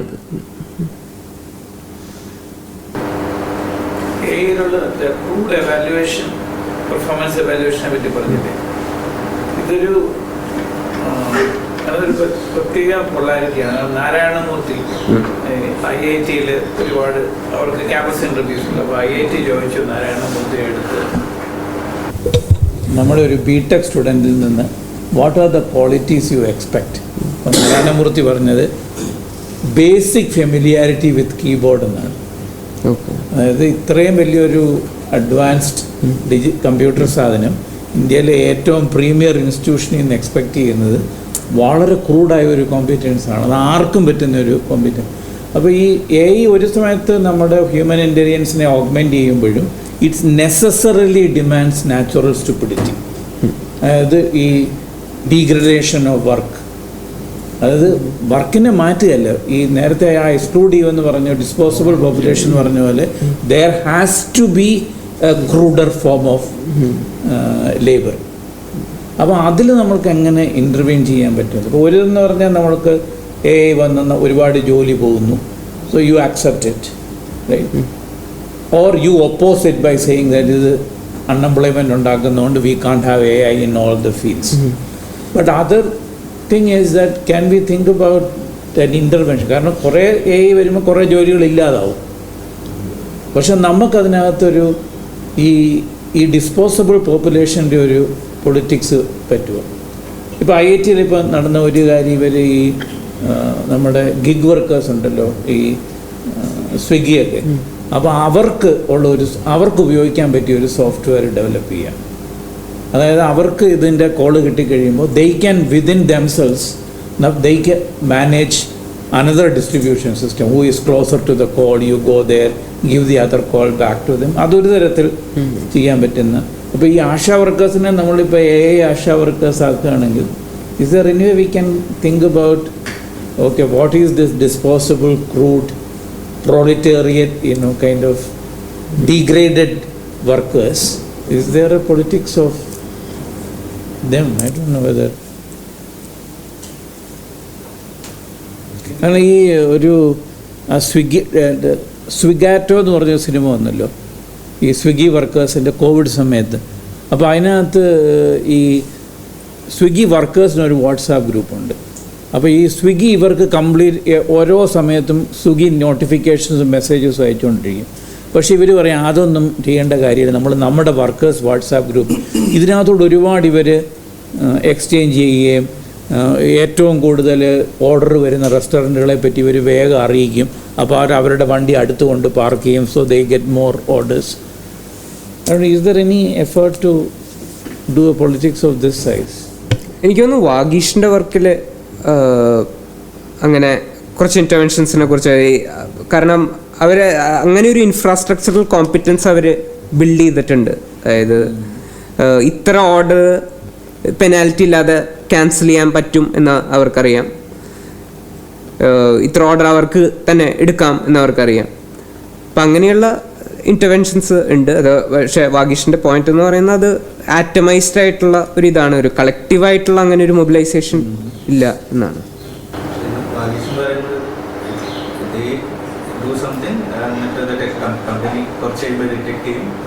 അവർ അതിനെ ബ്ലോക്ക് ചെയ്യും.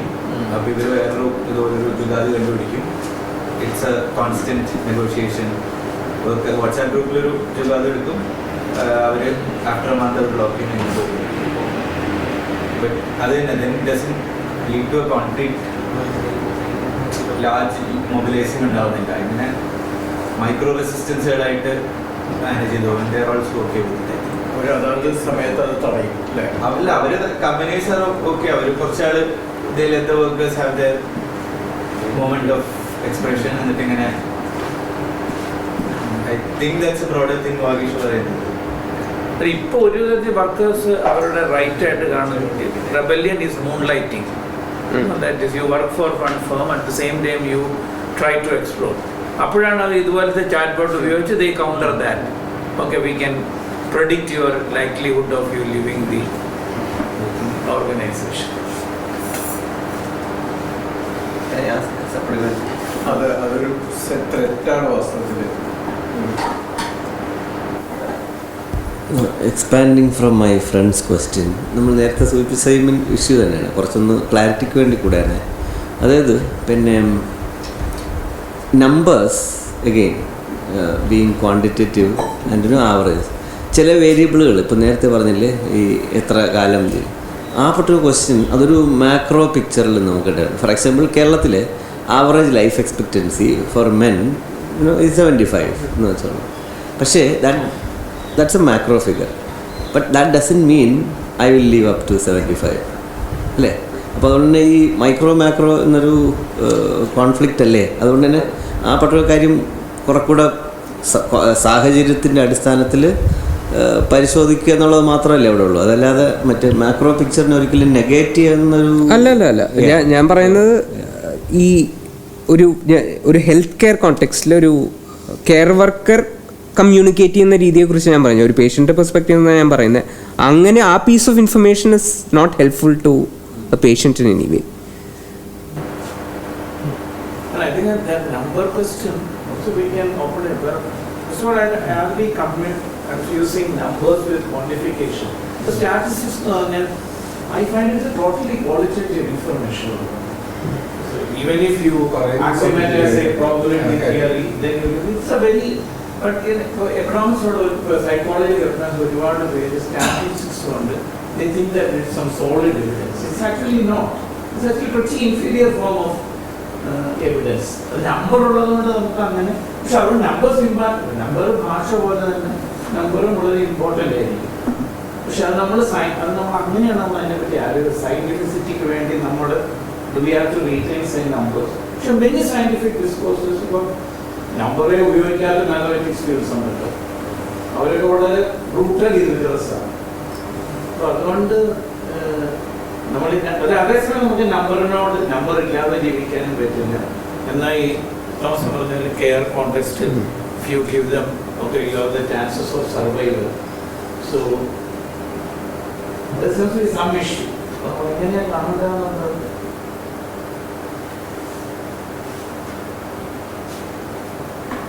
ഈ നമ്പറിന്റെ കേസ് തന്നെ ഇപ്പോൾ ഈ കമ്മ്യൂണിക്കേഷൻ പറയുമ്പോൾ ഇതൊരു 30% ആവുന്നിടത്താണല്ലോ ഈ ലെറ്റ്സ് 90% സർവൈവൽ ചാൻസ് ഉണ്ടെന്ന് പറയുന്നിടത്ത് ആ കമ്മ്യൂണിക്കേഷൻ കുറച്ചുകൂടി എഫക്റ്റീവ് ആവില്ല ചെയ്യുക. അത് കുറച്ചും കൂടെ ഒരു എന്താ പറയുക, ഹോപ്പ് അല്ലെങ്കിൽ ജീവിക്കാനുള്ളൊരു കിട്ടുകയല്ലേ ചെയ്യുന്ന അവിടെ, അല്ലെങ്കിൽ ആ ട്രീറ്റ്മെന്റിലേക്ക് മുന്നോട്ട് പോകാനുള്ളൊരു. എനിക്ക് തോന്നുന്നത് it depends a lot on the person. There are people who will obsess about the 10%. So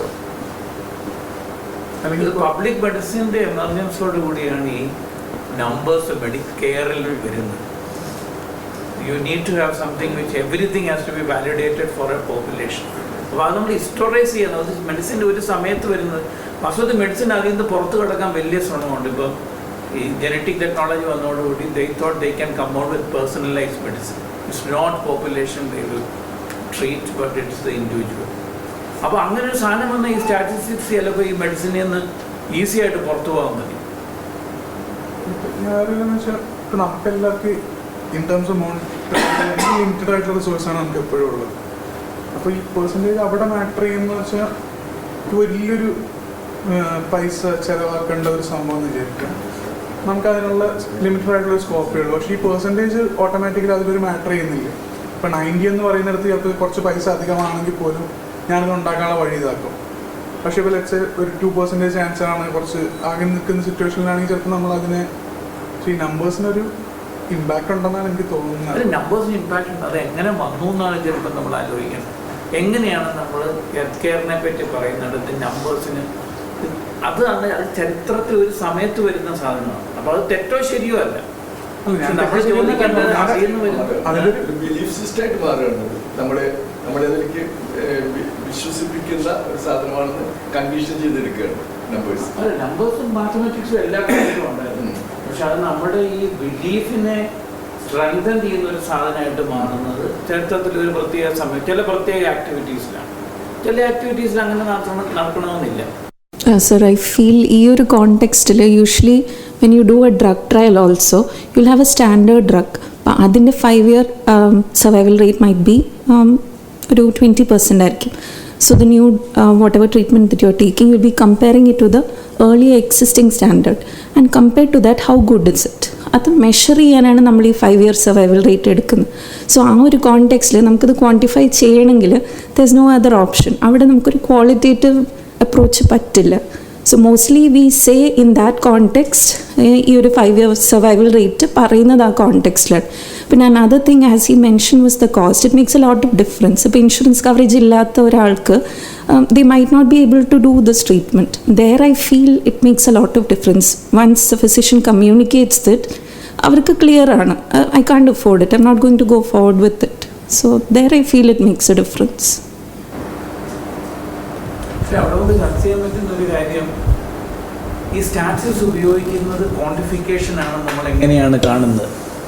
Why do you say that availability of some numbers is a quantification? കാരണം ഇപ്പോൾ മെഡിക്കൽ ടെസ്റ്റിൽ നമ്പർ ഉപയോഗിക്കുന്നു, ഫിസിക്സിൽ നമ്പർ ഉപയോഗിക്കുന്നത് 2 തരമാണ്. We think that okay they are using numbers but they have some certain. ഇപ്പോൾ statistics തന്നെ quantum physics statistics ഉപയോഗിക്കുന്നതും നമ്മുടെ പോപ്പുലേഷൻ സ്റ്റഡീസിൽ ഉപയോഗിക്കുന്നതും തമ്മിൽ ഇത് രണ്ടും ഒന്നാണെന്ന് നമ്മൾ എങ്ങനെ പറയാൻ പറ്റും? അവിടെ നമ്പറുണ്ട്, നമുക്ക് നമ്പർ ഉപയോഗിക്കുന്നതുകൊണ്ട് അതിനോട് അടുത്ത് വരുന്നു. The use, ഞാൻ തെറ്റ്, ഇത് use of quantification in medical care അതൊരു അതിൽ തന്നെയുള്ള ഒരു പ്രതിഭാസമാണ്. ചരിത്രത്തിലൊരു പ്രത്യേക സമയത്ത് വരികയും ചെയ്യുന്നത് അതുകൊണ്ട് നമ്മൾ സയൻസിനടുത്തേക്കാകുന്നില്ല. അപ്പോൾ സയൻസിന് റിഗറസ്, ഇപ്പോൾ ഫിസിക്സിന് റിഗറസ് ഫൗണ്ടേഷൻ ഉണ്ടാകുന്നത് അതിൽ നമ്പറുകളുള്ളത് കൊണ്ടല്ല. അതിൽ അബ്സ്ട്രാക്ട് മാത്തമാറ്റിക്കൽ റിലേഷൻഷിപ്സ് ഉണ്ട് ഒക്കെയുള്ള ഒരു സാധനമാണ്. പക്ഷെ ഇത് നമ്മൾ ഇപ്പോൾ നമ്പർ ഉപയോഗിക്കുകയാണെങ്കിൽ സ്റ്റെഗൻക എന്ന് പറഞ്ഞിട്ടുള്ള ഒരു ഈ മെഡിസിനെ പഠിക്കുന്ന ഒരാൾ പുള്ളി ബേസിയൻ തിയറി ഉപയോഗിച്ച് ഈ മെറ്റാ സ്റ്റാറ്റിസ്റ്റിക്സ് ചെയ്യുന്നുണ്ട് മെഡിസിൻ. അതായത് മെഡിസിനിൽ നമ്മളൊരു ഹൈപ്പോത്തിസിസ് ഉണ്ടാവുകയാണ്, ഒരു hypothesis X for it has a probability P of being correct based on an evidence E. അങ്ങനെയാണെങ്കിൽ should I buy that theory? നമ്മൾ ഡോക്ടർ പറയുകയാണ് ഈ മെഡിസിന് ഇത്ര എവിഡൻസിൽ ഇത്ര പ്രോബബിലിറ്റി ഉണ്ട്, what should be your response? ആ റെസ്പോൺസ് നമുക്ക് നമ്മുടെ റാഷണൽ റെസ്പോൺസ് ബേസിയൻ തിയറി ഉപയോഗിച്ച് പ്രൊഡിക്റ്റ് ചെയ്താൽ it should always be no to the doctor. അതായത് മെഡിക്കൽ സയൻസ് ഇന്ന് ശരിയാണെന്ന് പ്രൂവ് ചെയ്ത് പറയുന്ന എല്ലാത്തിനോടുമുള്ള ശരിക്കും statistically rational response is to say that it is wrong. പിന്നെ നമ്മൾ പതുക്കെ പല കൺസിഡറേഷനെ പുറത്തെടുക്കുമായിരിക്കും. അതാണ് മെഡിക്കൽ നിഹിലിസം എന്ന് പറയുന്നത്. അതായത് നമ്മൾ കാൽക്കുലേറ്റ് ചെയ്യുന്നത് വെച്ചാൽ ഈ എവിഡൻസ് ഉണ്ടാവാനുള്ള സാധ്യത, രണ്ട് മെഡിക്കൽ സയൻസിൻ്റെ ഇപ്പോഴത്തെ നിധിയിൽ അവർ പറയുന്ന ഒരു ക്ലെയിം വിശ്വസിക്കാനുള്ള പ്രോബബിലിറ്റി, ഇതൊക്കെ വെച്ചിട്ടാണ് നമ്മൾ ബേസിയൻ മോഡൽ. നമ്മളങ്ങോട്ട് ആ ബേസിയൻ മോഡൽ വെച്ച് നോക്കിക്കഴിഞ്ഞാൽ മെഡിക്കൽ സയൻസ് സ്റ്റാറ്റിസ്റ്റിക്കലി പ്രൂവ് ചെയ്യുന്ന ഏത് സിദ്ധാന്തവും തെറ്റായിരിക്കാനുള്ള സാധ്യത നമുക്ക് കാൽക്കുലേറ്റ് ചെയ്യാം. And that is actually increasing with every year. അപ്പോൾ it's rational for us to say no to medicine. കാരണം ഇത് നമ്മൾ ആ സ്റ്റാറ്റിസ്റ്റിക്സിൻ്റെ പുറകെ പോയി കഴിഞ്ഞാൽ you have to accept the full combination.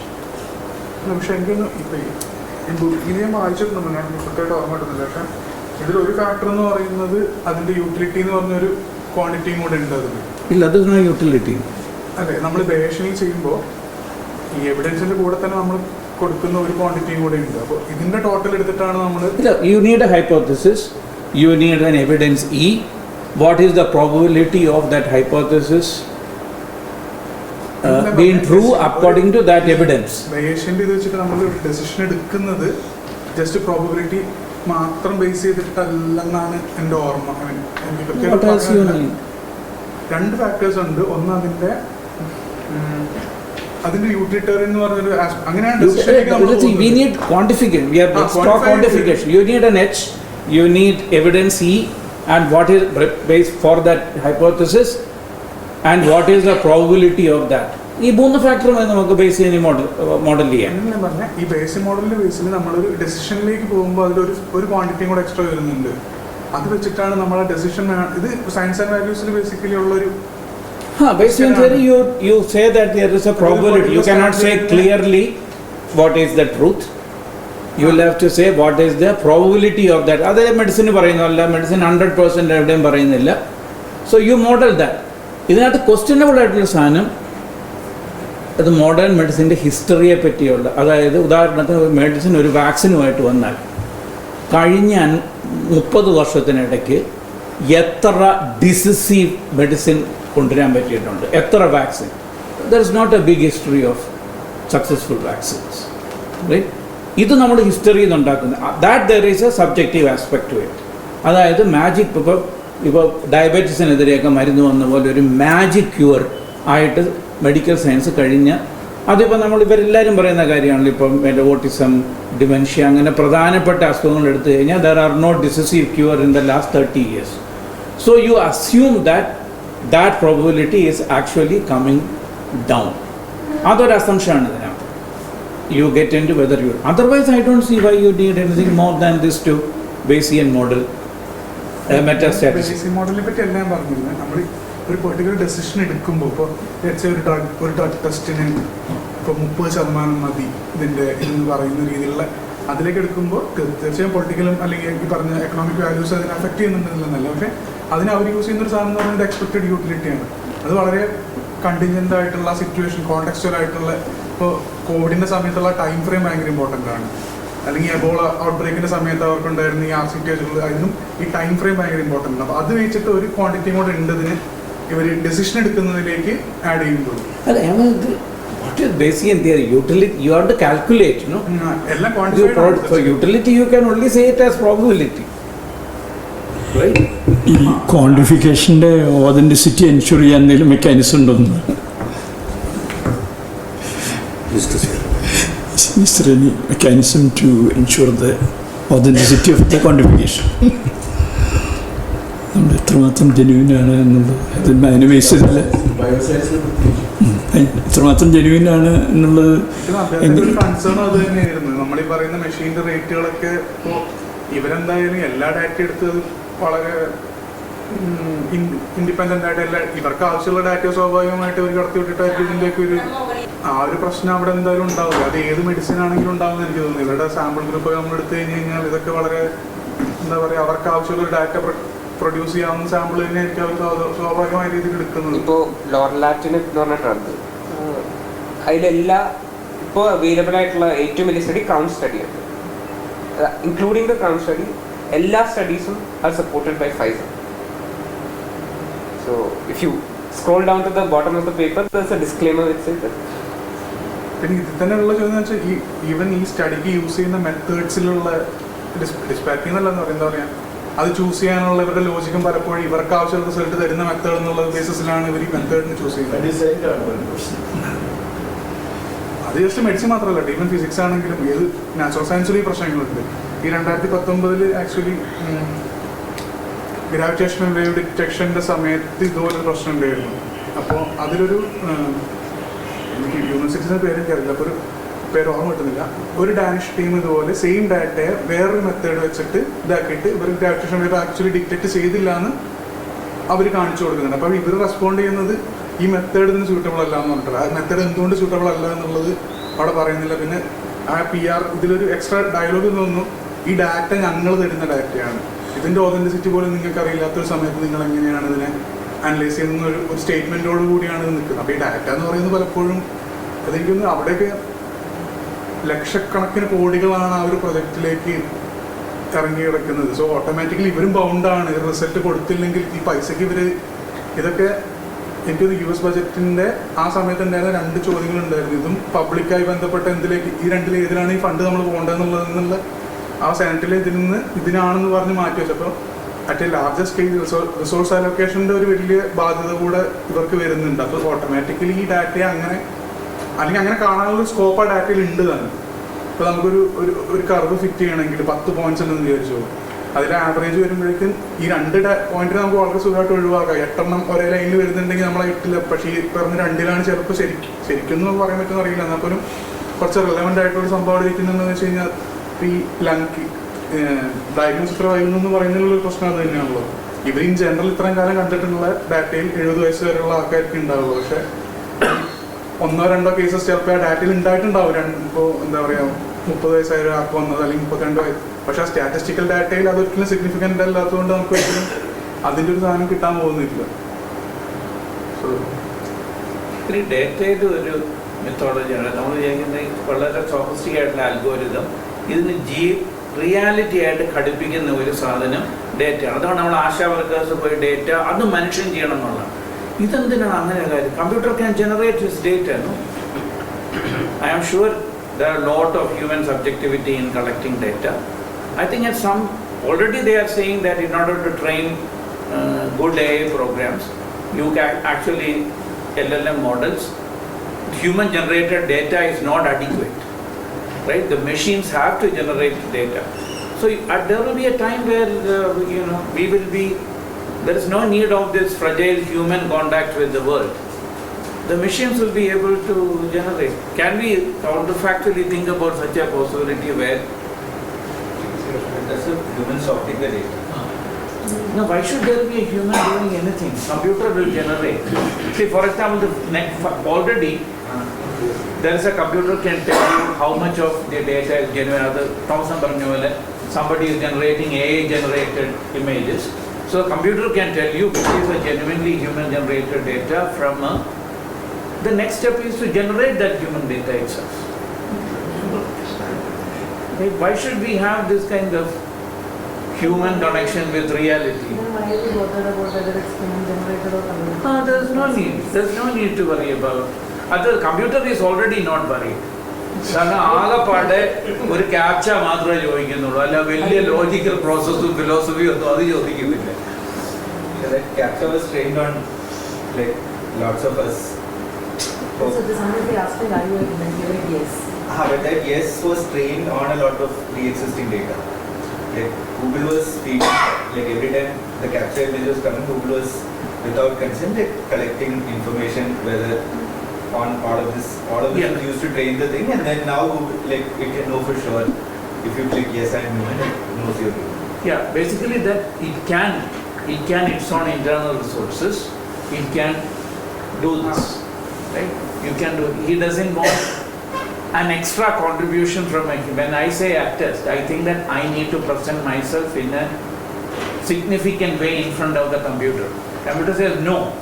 Is actually you just click it, rest of the humanity has already presented itself as data. That's enough for me. We think that when I tell, yes, I am a human being, I am making an authentic performance in front of my computer, nothing. You are just clicking it and the rest, the data has already done it for itself. But that's based on a lot of Yes, but cookies it and can all. based, right? So each human intervention is so trivial. See, usually that if you ask me who I am, Is it about authenticity or maybe is it a bit more about autonomy in a sense like authenticity is a pretty trivial matter. It's a matter, but it's trivial matter. Computer can handle it.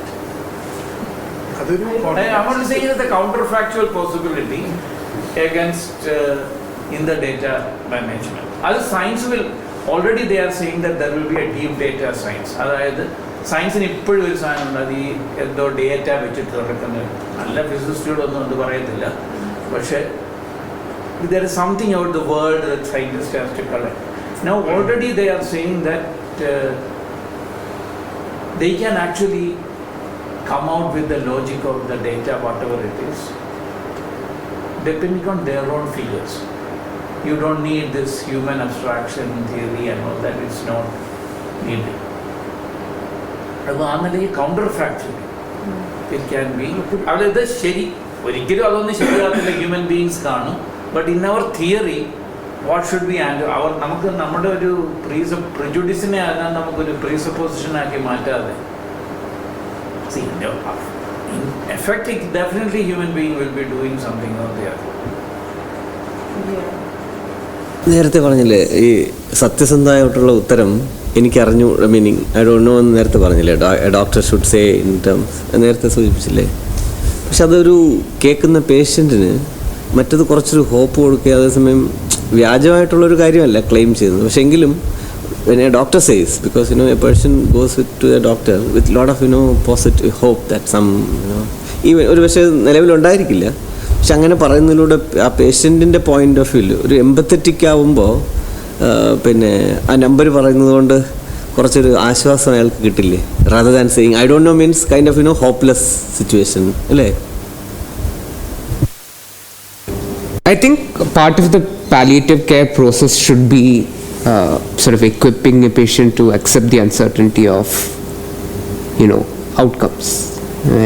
It can't be giving them a very sort of generalized number, which may not eventually have a bearing on what their actual survival rates are going to be.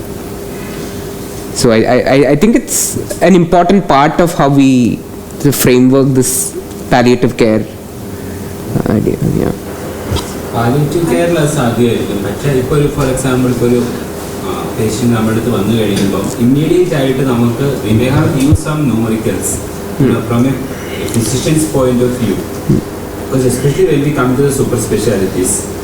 Because I know a case in particular hospital here recently, when they came with a chest pain, then they had to go for CABG, doctor told CABG.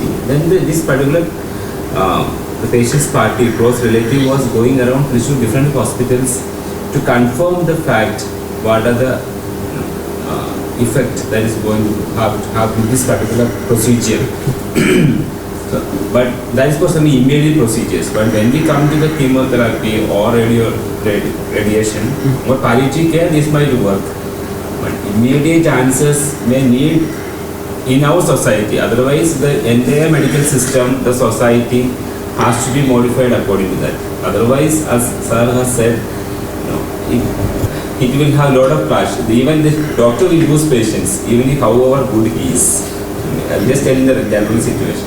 And one more point is to say, sir, like even like in earlier traditional ancient systems, if I go into a traditional medicinal practitioner, the number is important. It's not just after coming public health. No, number is not quantity. No, quantity is public health systems, statistics, studies has become scientific.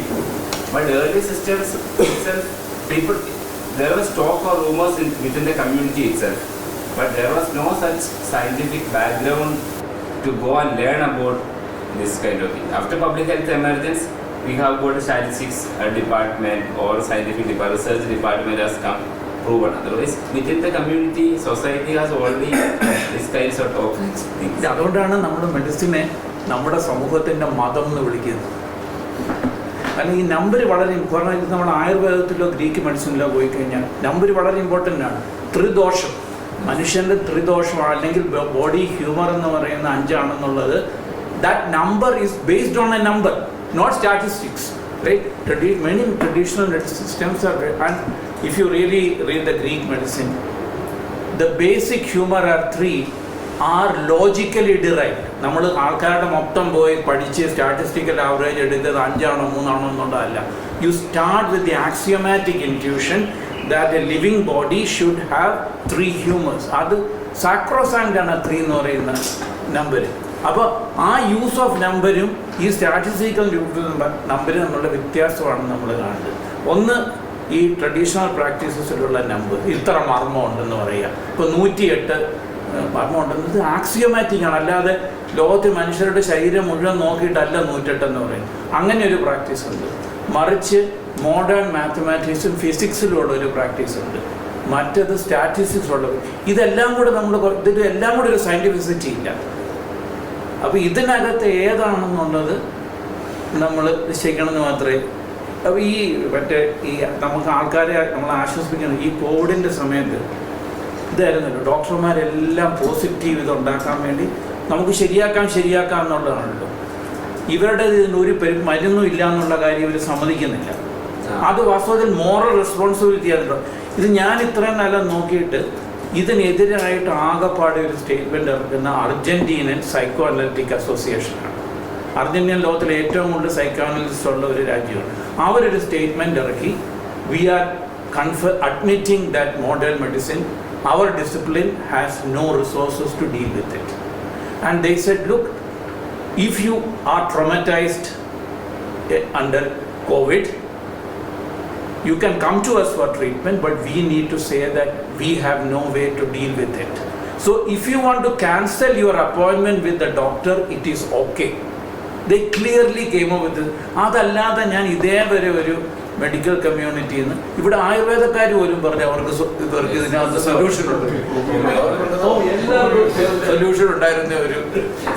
ഇതുമായിട്ട് ഒരു ചെറിയ related ആയിട്ട് കുറച്ച് വ്യത്യാസമുണ്ട്. ഇപ്പം നേരത്തെ പറഞ്ഞു user friendly ആയിട്ടുള്ള ഒരു സിസ്റ്റമോ ഒരു ഇൻ്റർഫേസോ ഉണ്ടാക്കുക എന്ന് പറഞ്ഞിട്ടുണ്ടെങ്കിൽ ചില രീതിയിൽ ചില കാര്യങ്ങൾ ഇൻഫർമേഷൻ മുഴുവൻ കൊടുക്കാതിരിക്കുക, ഒരു തരത്തിലുള്ള ഒരു എപ്പിസ്റ്റമിക് ഗ്യാപ്പ് ഉണ്ടാക്കിക്കൊണ്ടാണ് നമുക്ക് ഈ ഒരാളെ കംഫർട്ടബിളായിട്ട് യൂസർ ഫ്രണ്ട്ലി ആയിട്ടുള്ള. അപ്പം അത് ഇസ് ദാറ്റ് ഓക്കെ? ഓർ ഇപ്പോൾ ഈ പറഞ്ഞതുപോലെ ഒരു ഫുൾ ഡിസ്ക്ലോഷർ എപ്പോഴും നെസസറി ആണോ എന്നുള്ളൊരു ചോദ്യം. അപ്പം if it's all right, if it's not all right to create that kind of an epistemic gap while you collect data, or like you sort of convince somebody to interact with your system, then it should also be not all right to create that epistemic gap while ഒരു diagnostic, like ഞാൻ അതൊരു double standard അവിടെ വരുന്നുണ്ടോ? Is it okay? Where are we regarding that എന്നുള്ള? I think the gap is at some level inevitable because of the complexity of the system itself. It's not because it is inevitable that sometimes you just don't give, so that ആ ഒരു സ്വാഭാവികമായിട്ടും നമുക്കെല്ലാം explain ചെയ്തിട്ട് ഒരു യൂസറിനോട്ട് use ചെയ്യാൻ പറ്റത്തില്ല.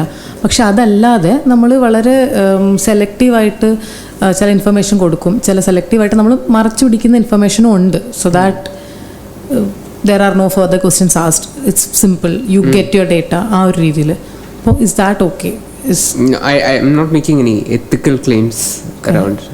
Like ethical claim അല്ലെങ്കിൽ തന്നെയും അത് കാരണം എന്തെങ്കിലും കോംപ്ലിക്കേറ്റഡ് സാധനങ്ങൾ ഉണ്ടാവാനായിട്ടുള്ള സാധ്യതയുണ്ടോ?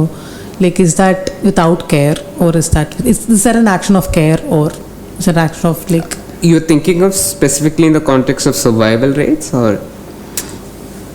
സർവൈവൽ റേറ്റ്സിൻ്റെ കാര്യത്തിലല്ല. അതായത് ജനറലി നമ്മൾ ഒരു സാധനത്തിനോട് ഒരു ആപ്പായിരിക്കും, ഒരു ഡയഗ്നോസ്റ്റിക് ആപ്പായിരിക്കും, അല്ലെങ്കിൽ എന്തെങ്കിലും ഒരു ഹെൽത്ത് റിലേറ്റഡ് ഒരു ആപ്പ് നമ്മൾ or any AI assist system probably, let's say. So there are like ഒരു യൂസർ ഫ്രണ്ട്ലി ആക്കുക എന്നുള്ളതിൻ്റെ ഭാഗമായിട്ട് നമ്മൾ ചില ഇൻഫർമേഷൻ വിത്ത്ഹെൽഡ് ചെയ്യും. അപ്പോൾ ആ വിത്ത്ഹെൽഡ് ചെയ്യുക എന്നുള്ളത് അത് വളരെ ഈസി ആയിട്ട് ഇയാൾക്കത് ഉപയോഗിക്കാനായിട്ടുള്ള ഒരുപാട് കൺഫ്യൂഷൻ ഒഴിവാക്കാനായിട്ട് പറ്റുമായിരിക്കും. ചിലപ്പോൾ may be she can trust this easier and there is more comfort with this whole setup if you do not give all the information. So is that, but it might lead to certain other complications, right? So at that, so do we look at that as an act of care or do we look at that as an act of that to be lacking care? I don't really know. Depends on the context and yeah. ഏത് കോണ്ടെക്സ്റ്റിലും ഒരുപോലെ work ചെയ്യുക. അതായത് ഇപ്പോഴത്തെ ഈ ഒരു സംഭവം നടന്നു കിട്ടാനായിട്ട് ചിലപ്പോൾ ശരിയായിരിക്കും, പക്ഷെ അതിൻ്റെ പിന്നീട് ഇത് എങ്ങോട്ട് പോകുന്നു എന്നുള്ളതിൽ നമുക്കറിയത്തില്ല. ഒരു അൺസർട്ടൻ ആയിട്ടുള്ളൊരു സാധനത്തിന് ഒരുപക്ഷെ ഇപ്പം ഞാൻ തോംസൻ്റെ അടുത്ത് ഞാനാണ് ഈ സർവീസ് പ്രൊവൈഡർ, തോംസൺ ആണെന്നുണ്ടെങ്കിൽ എനിക്കറിയാം ഇതിൽ uncertainty, but by not revealing the uncertainty I am promising you some kind of a certainty. So there is like കുറച്ച് ഡിസീവ് ആണിത് and I am aware of it. പക്ഷേ ഈ ഒരു സിറ്റുവേഷൻ, ഈ ഒരു സിറ്റുവേഷൻ വെച്ച് നോക്കുമ്പോൾ അതൊരു ആക്ട് ഓഫ് കെയർ ആയിരിക്കും. ഇപ്പം പെട്ടെന്ന് കുറച്ച് ആശ്വാസം തരാനായിട്ട്. Give me a specific example where it would be an act of care.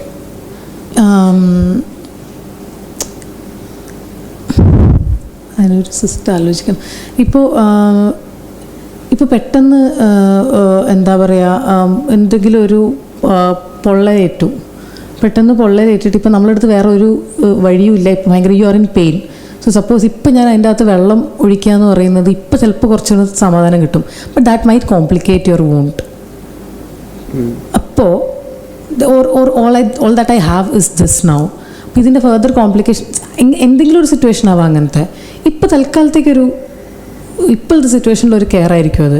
പക്ഷേ ഇത് എന്ത് ചെയ്യുന്നുള്ളതിനെക്കുറിച്ച് എനിക്കറിയില്ല, എങ്ങനെ ഇത് കോംപ്ലിക്കേറ്റ് ചെയ്യാമെന്നുള്ളതിനെക്കുറിച്ച് അറിയില്ല എനിക്ക്. പക്ഷെ ഞാൻ വളരെ കോൺഫിഡൻ്റ് ആയിട്ട് ഇല്ല ഇത് സെറ്റാണെന്ന് പറഞ്ഞ് വന്നു കഴിഞ്ഞാൽ ഇപ്പം കംഫർട്ടായിട്ട് ഇപ്പോഴുള്ള സിറ്റുവേഷനിൽ അതൊരു ആക്ട് ഓഫ് കെയർ ആയിട്ട് തോന്നുക. ഈ ഒരു മൊമെൻറ്റിൽ maybe you need that comfort, but I don't know what it's gonna do and there is an uncertainty, right?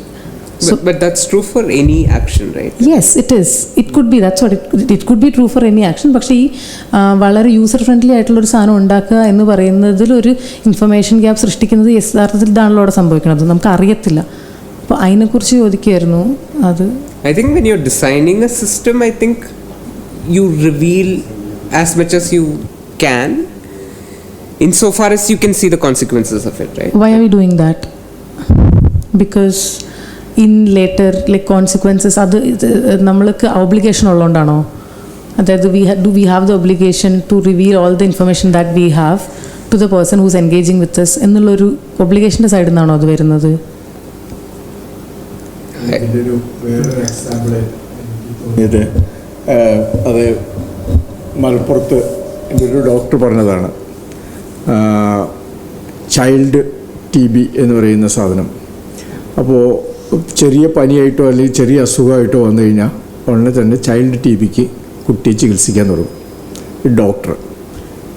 ഒരു മൊത്തത്തിലുള്ള പ്രാക്ടീസാണ്. അപ്പോൾ കുട്ടിയുടെ ബോഡി വളരെ ഇതായിരിക്കും, ഹെൽത്തി ആയിരിക്കും, നമ്മൾ കാണുമ്പോൾ കുട്ടി വളരെ പ്രസൻ്റ് ആയതായിരിക്കും. പക്ഷേ ഇതിൻ്റെ കോൺസിക്വൻസ് വരുന്നത് 12 വയസ്സ് കഴിഞ്ഞിട്ടാണ്. അപ്പോഴത്തേക്കും പീഡിയാട്രീഷ്യനിൽ നിന്ന് ആൾ വേറൊരാളിലേക്ക് മാറിക്കഴിഞ്ഞിട്ടുണ്ടാവും. ഇതിൻ്റെ ഇത് മുഴുവനും ഈ കുട്ടി അനുഭവിക്കേണ്ടി വരും. ഇത് ഇയാളെ സംബന്ധിച്ചിടത്തോളം യാതൊരു പ്രശ്നമില്ല, കാരണം അയാൾ കഴിഞ്ഞു. ഇത് ഒരു പ്രശ്നം, ഇവിടെ ഒരു എത്തിക്കൽ പ്രശ്നമാണോ എന്ന് അറിയില്ല, പക്ഷേ ഈ ഒരു പ്രശ്നം പലപ്പോഴും അത് ഞാനത് ഒരു ഡോക്ടർ റിവീൽ ചെയ്തതാണ്. ആ ഡോക്ടർ റിവീൽ ചെയ്ത് ശരിയാണെന്ന് ഞാൻ പിന്നീട് കണ്ടെത്തുകയും ചെയ്തിട്ടുണ്ട്. കാരണം പല ഇതിനനുസരിച്ച് നമ്മുടെ ഡോക്ടർ ഹമീദാണ് എന്നോട് ആദ്യം ഇത് പറഞ്ഞത്. അങ്ങനെയാണ് പിന്നെ ഞാനത് ശ്രദ്ധിക്കാൻ തുടങ്ങിയത്. മലപ്പുറത്ത് പ്രത്യേകിച്ച് എന്താ പറയുക, ഇവിടുന്ന് വരുന്ന കുട്ടികൾ പ്രൈമറി കോംപ്ലക്സിന് ചികിത്സ കൊടുക്കും.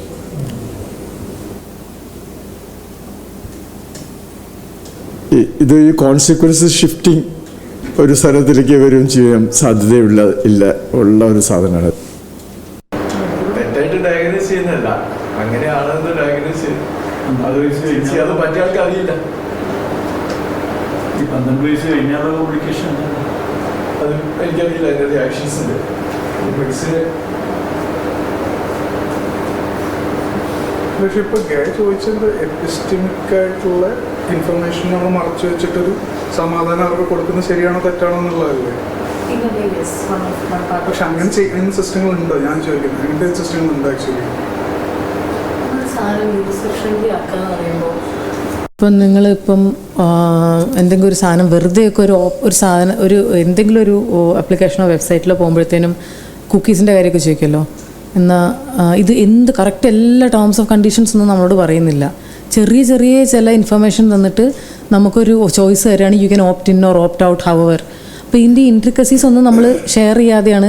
അപ്പോൾ നമ്മൾ കംഫർട്ടബിൾ ആയിട്ടുള്ള ഇൻഫർമേഷൻ മാത്രം തന്നിട്ട് അത് ശരിയായൊരു പ്രാക്ടീസാണ് നമ്മൾ ഇവിടെ അംഗീകരിക്കുന്നുണ്ടോ? അല്ല, അത് ചോദിക്കുക. അപ്പോൾ ശരിയായതല്ല എന്നുള്ളൊരു പൊതുവായിട്ടൊരു ധാരണ ഉണ്ടല്ലോ. ആ ധാരണ എവിടുന്നാണ് വരുന്നത്? Is it because you have the legal or moral what obligation? Why do we think that this is not okay? Where is it coming from? അത് കാരണം is it because it lacks care?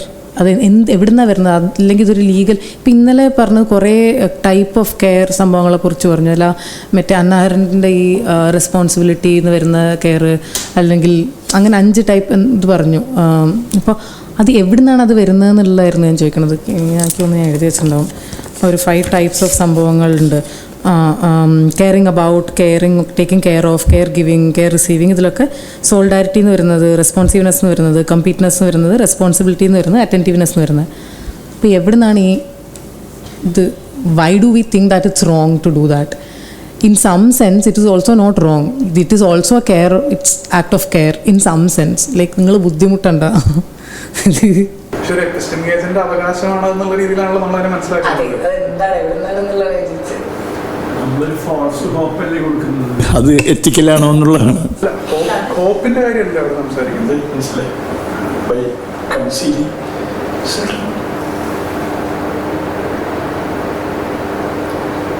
അതായത് burden benefit principle work ചെയ്യുന്ന അറിയത്തില്ല. കൂടുതൽ benefit കിട്ടുന്ന കാര്യങ്ങൾ നമ്മൾ നല്ലതാണ് അല്ലേ? എനിക്ക് തോന്നുന്നു അതൊരു യൂട്ടിലിറ്റേറിയൻ പെർസ്പെക്റ്റീവിലല്ല നമ്മൾ അതിനെ കാണുന്നത്. കുറച്ചുകൂടി ഡിയോണ്ടിക് ആയിട്ടുള്ള രീതിയിൽ തന്നെ കാണുന്നത്. As an epistemic agent I am entitled to know. അത് ഞാൻ എന്താണ് അവിടുത്തെ മോറൽ കൺസേർട്ട് ഒന്നും അവിടെ അത്ര വർക്ക് ചെയ്യുന്നൊരു സാധനം എനിക്ക് തോന്നുന്നില്ല. അതായത് ഇപ്പോൾ യൂട്ടിലിറ്റീസ്, ഇപ്പോൾ ബേർഡൻ ഷിഫ്റ്റിംഗ് എന്ന് പറയുന്ന ഒരു യൂട്ടിലിറ്റേറിയൻ പെർസ്പെക്റ്റീവിലാണ്. ഒരു പെർട്ടിക്കുലർ കോണ്ടെക്സ്റ്റിൽ ഇത് ബെനിഫിറ്റ് ആണെങ്കിൽ നമുക്കത് മറച്ചു വയ്ക്കാം. മറ്റേടുത്ത് അത് കുഴപ്പമില്ലാത്ത സ്ഥലത്താണെങ്കിൽ അത് ഫുള്ളി നമുക്ക് റിവീൽ ചെയ്യാം. അങ്ങനെയാണ് വർക്ക് ചെയ്യുന്നതെന്ന് എനിക്ക് തോന്നുന്നില്ലെന്ന് ഞാൻ പറഞ്ഞത്. കുറച്ചുകൂടി ഡിയോണ്ടിക് ആയിട്ട് as an in principle I am entitled to know as an epistemic agent എന്നുള്ളത് അതൊരു സ്റ്റാൻഡേർഡ് പ്രിൻസിപ്പിളാണ്. അതിൻ്റെ റീസൺ എന്താണെന്ന് വെച്ചാൽ എനിക്ക് മനസ്സിലാവും. ഇത് നമ്മൾ ഫിലോസഫേഴ്സിന്റെ പറയുകയാണോ അതോ ഈ ആക്ച്വൽ ഏജൻസിന്റെ പറയുകയാണോ? ഇത് അതൊരു ചോദ്യമാണ്. എനിക്ക് നാഷണൽ ഏജൻസ് അത്ര കൺസേൺഡ് ഒന്നും അല്ലെന്ന് തോന്നുന്നത്. ഞാനൊരു സാധനത്തിൽ കുക്ക് ചെയ്യുന്ന ഇതിന്റെ ആക്ച്വൽ ഏജൻസ് കുറച്ചുകൂടെ കോംപ്ലിക്കേറ്റഡ് ആയിട്ടായിരിക്കും ഇതിനെ നെഗോഷിയേറ്റ് ചെയ്യുന്നത്. They may not want to know at the end of the day whether it's deontic or utilitarian. They must be. ഒരു വലിയൊരു ഫേമസ് കേസ് ഉണ്ടല്ലോ, ഫോർഡിൻ്റെ ഒരു കാർ ഉണ്ടായിരുന്നു, പിൻറ്റോ എന്ന് പറഞ്ഞു. അപ്പോൾ അവർ വളരെ ചീപ്പായിട്ട് ഒരു ഡിസൈനാണ് കൊണ്ടുവന്നത്. അപ്പോൾ അതിൻ്റെ ഫ്യൂവൽ ടാങ്ക് മറ്റേ കമ്പസ്റ്റൻ യൂണിറ്റ് വളരെ അടുത്താണ്. അപ്പോൾ അത് എക്സ്പ്ലോഡ് ചെയ്യാനുള്ള ഒരു പോസിബിലിറ്റി ഉണ്ടായിരുന്നു. പക്ഷേ വളരെ റിമോട്ട് പോസിബിലിറ്റിയാണ്. ഇത് ഈ ഡിസൈനേഴ്സിന് അറിയാമായിരുന്നു. പക്ഷെ അവരത് ഡിസ്ക്ലോസ് ചെയ്യേണ്ടെന്ന് തീരുമാനിച്ചു. കാരണം അത് അസംബ്ലി ലൈൻ സെറ്റ് ചെയ്ത് കഴിഞ്ഞിട്ടാണ്, എല്ലാം കഴിഞ്ഞിട്ടാണ് ഈ ഇൻഫർമേഷൻ വരുന്നത്. അപ്പോൾ ഇത് പറഞ്ഞു കഴിഞ്ഞാൽ ഇനി ഇത് മൊത്തം മാറ്റേണ്ടി വരും. പക്ഷെ അവർ ഒരു റെഗുലേഷനെ വയലേറ്റ് ചെയ്യുന്നില്ല. കാരണം അന്നേരം ഉള്ള സേഫ്റ്റി റിക്വയർമെൻറ്റ് അവർ വളരെ അടുത്താണ്. പക്ഷെ they decide not to do it. അപ്പോൾ ഇത് ശരി തെറ്റെന്നുള്ള കാര്യം they found out that okay they have to change a lot. പക്ഷെ അന്നേരം ഈ ഡിസൈൻ ടീമിലുള്ള എല്ലാവരും they bought that car. There are some disagreement. They say okay, we don't think it's a big thing, we are taking the car. പക്ഷെ അത് കഴിഞ്ഞപ്പോൾ ആ car ആക്സിഡൻറ്റിൽ പെട്ട് കുറേ പേരുടെ ജീവിതം പോയി. അപ്പോൾ അത് വന്നപ്പോൾ സോ ദ നെക്സ്റ്റ് അവർ പറഞ്ഞു ഇത് മുഴുവൻ മാറ്റുന്നതിൽ ലാഭം വാസ്തവത്തിൽ ഇൻഷുറൻസ് പൈസ കൊടുക്കുന്നത്. So they dealt it. So the life handles it in a far more complex. തീർച്ചയായിട്ടും തിയറൈസ് ചെയ്യുന്ന പോലെ ആയിരിക്കില്ലല്ലോ. അതാ